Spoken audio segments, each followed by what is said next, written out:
So we're going to move on to the next step after prioritizing your standards. After you picked your standards for your content area by looking at the curriculum map, we're going to move on to creating proficiency scales. And yes, it's one scale per standard.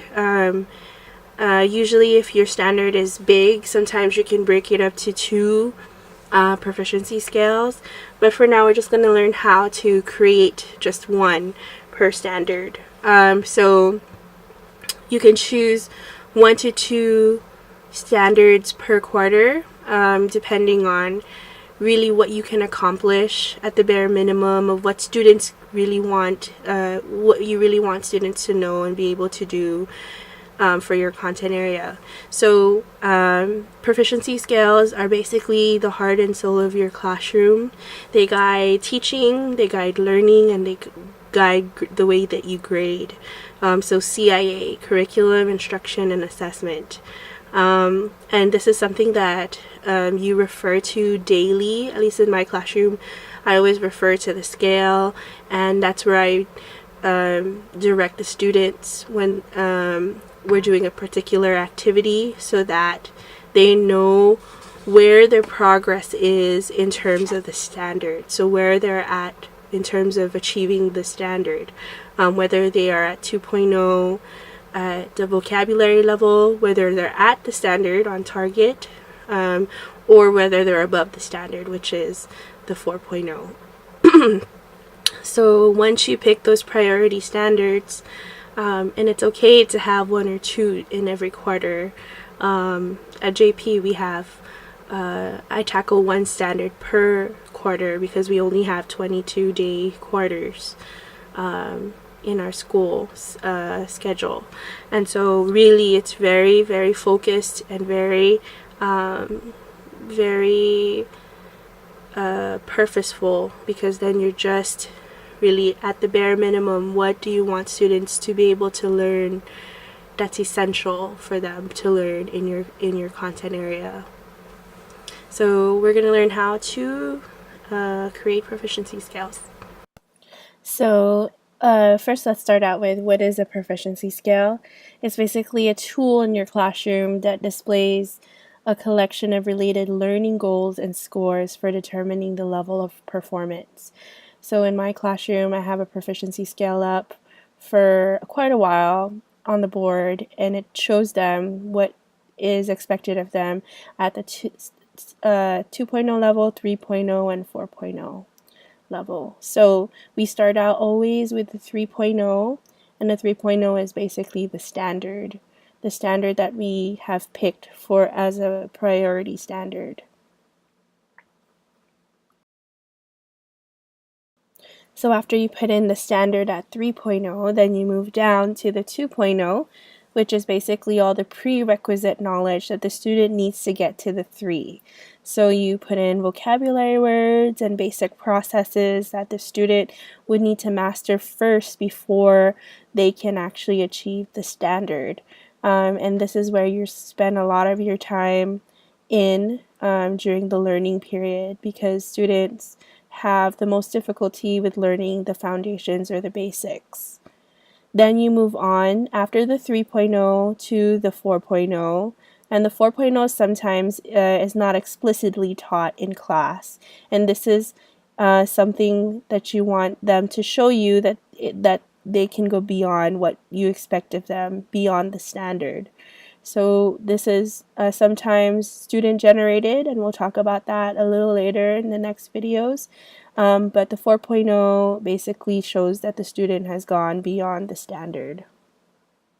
I'm going to show you an example, a little bit more visual example of how to create a proficiency scale. This is using an umbrella method that a lot of teachers that I've trained understand a little bit better. So this is a math example for those of you math teachers out there, but really easy. So the standard is the student will tell and write time from analog and digital clocks to the nearest 5 minutes. So that's the priority standard, for example, that you picked for your content area of math. And what we do is we take the standard and we put it on the umbrella. And that's basically tells us that's what we want them to achieve. Then we identify learning targets underneath the umbrella. We answer this question: what does the student need to learn in order to get to the standard? Those are the learning targets. The learning targets basically are your 2.0s. They're your prerequisite knowledge that you need to get to the 3. Okay, so just to reiterate, we put the standard inside the umbrella, and then we write down the prerequisite skills or vocabulary that they need as the learning targets underneath the umbrella, as you can see here. And then what we do now is we put the standard under score 3 on the proficiency scale. So if you see here, it says we put the standard there at score 3. Then what we do is put the vocabulary and the prerequisite knowledge, everything under the umbrella, in score 2. You see vocabulary there, and you see all the basic processes. And then we do this process for each of your priority standards that you have for every quarter. So for me, I have this, my first proficiency scale for U.S. history, which the topic is the United States Revolutionary period. So I start out with the 3 first, and I write out the standard at score 3, which is to evaluate the events and issues of the Revolutionary period.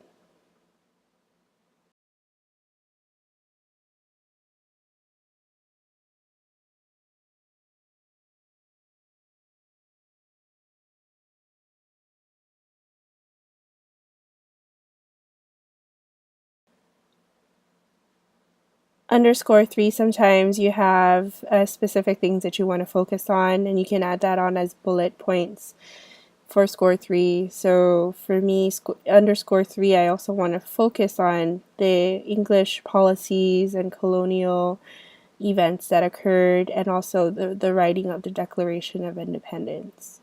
So you can be specific in that way. You can add bullet points to score 3 if you need to. But sometimes it's just the standard will suffice, and that's okay to just put into score 3 as is. And then you move on to score 2. So I think about what the students need to know in order to get to the score 3. And usually, for history at least, we do a lot of vocabulary work. So my score 2 here is recognize and recall specific vocabulary, such as American colonist,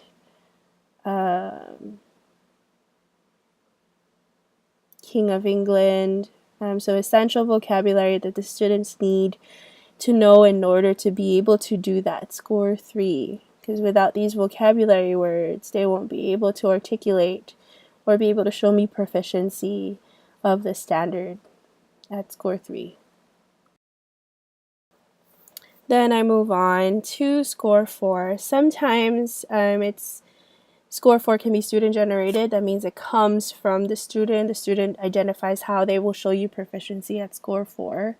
But sometimes as a teacher also, I feel like I need to give guidance on what the score 4 looks like. So for this scale in particular, I wanted them to compare and contrast the events and issues of the Revolutionary period and compare that to Guam's decolonization movement.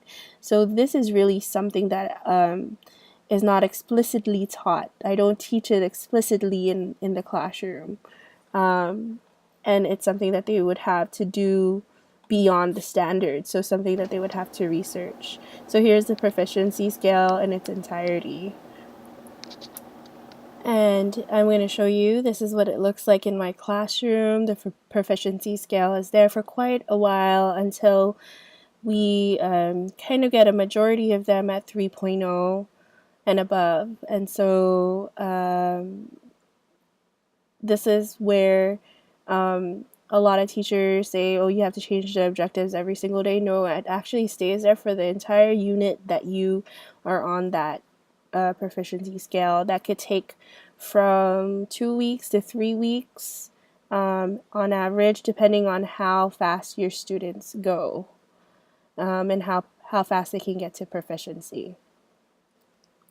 So that's it. That's creating proficiency scales for the classroom.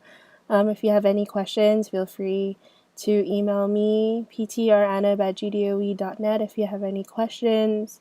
If you need any help, you know, this is something that teachers really need to start doing and implementing in their classroom.